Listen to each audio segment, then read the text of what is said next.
미쁘신 주님. 데살로니가후서 3장 3절에서 5절 말씀. 엄마나 아빠가 아이의 손을 잡고 길을 가다가 아이가 넘어지려 하면 부모는 아이의 손을 더욱 꼭 잡는다. 그래서 아이는 넘어지지 않는다. 평범한 이야기 같지만 시사하는 바가 크다. 인생은 누가 누구의 손을 잡느냐에 따라서 넘어지기도 하고 안 넘어지기도 한다. 만일 아이가 부모의 손을 잡았다면 아이는 넘어진다. 그러나 부모가 아이의 손을 잡고 있으면 아이는 쉽게 넘어지지 않는다. 우리와 하나님과의 관계도 그렇다. 내가 하나님의 손을 잡고 있으면 나는 쉽게 넘어진다. 그러나 하나님이 내 손을 잡고 있으면 나는 넘어지지 않는다. 시편 기자는 말한다. 여호와께서 사람의 걸음을 정하시고 그의 길을 기뻐하시나니 그는 넘어지나 아주 엎드러지지 아니함은 여호와께서 그의 손으로 붙드심이로다. 성도는 하나님이 손잡고 있는 사람이다. 오늘 본문에서 사도 바울은 말한다. 주는 미쁘사 너희를 굳건하게 하시고 악한 자에게서 지키시리라. 성도를 굳건하게 하고 악한 자에게서 지키시는 분은 주님이고 주님은 미쁘시다. 바꾸어 말하면 주님의 미쁘심이 성도를 굳건하게 하고 악한 자에게서 지킨다. 이렇게 성도가 보호받는 이유는 주님의 미쁘심 때문이다.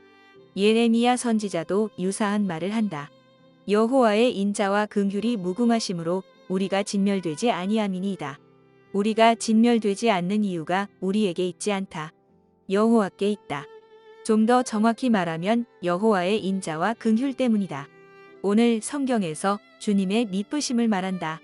미쁘심은 신실함 혹은 충성됨이다. 이 말 속에는 몇 가지 의미가 있다. 첫째, 정직함이다. 거짓이 없고 속이지 않는다. 둘째, 책임감이다. 맡은 일은 중도에 포기하지 않는다. 도망가지 않는다. 끝까지 책임을 진다. 셋째, 최선이다. 무슨 일이든지 적당히 하지 않는다.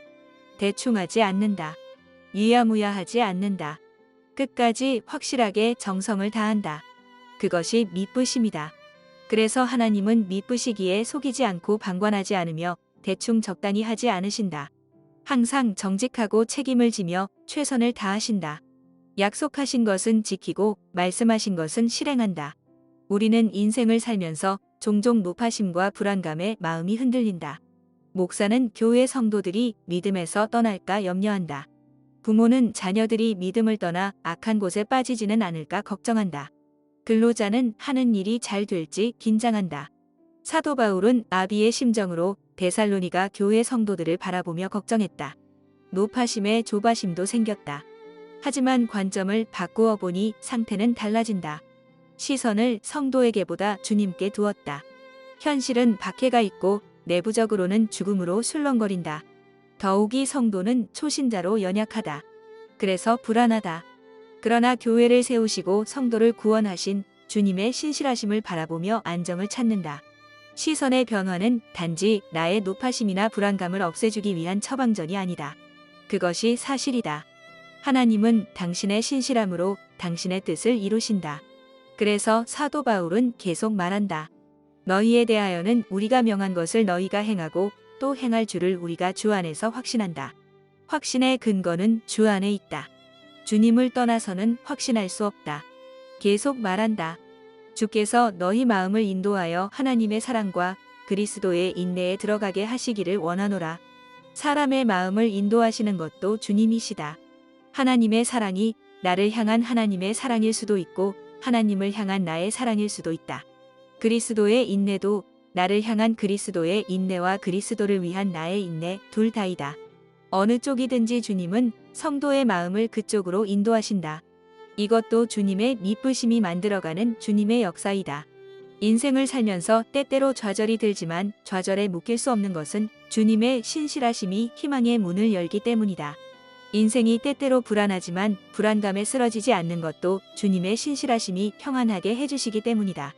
살면서 넘어지고 쓰러지지만 아주 엎드려지지 않는 것은 주님의 신실하심이 나를 일으켜 세우기 때문이다. 나는 때때로 하나님으로부터 도망가려 하지만 더 도망갈 수 없음은 주님의 신실하심이 풍랑을 일으켜서라도 돌아오게 하기 때문이다. 때때로 하나님께 반항하며 애써 하나님을 무시하려 하지만 더 이상 반항하거나 무시할 수 없음도 하나님의 신실하심이 다리를 분질러서라도 말씀을 고분고분 잘 듣는 착한 신자가 되게 하시기 때문이다. 주님은 성도를 향한 당신의 신실함으로 당신의 뜻을 이루신다. 성도의 삶에 미쁘신 주님이 계신다는 것은 큰 축복이다. 아멘.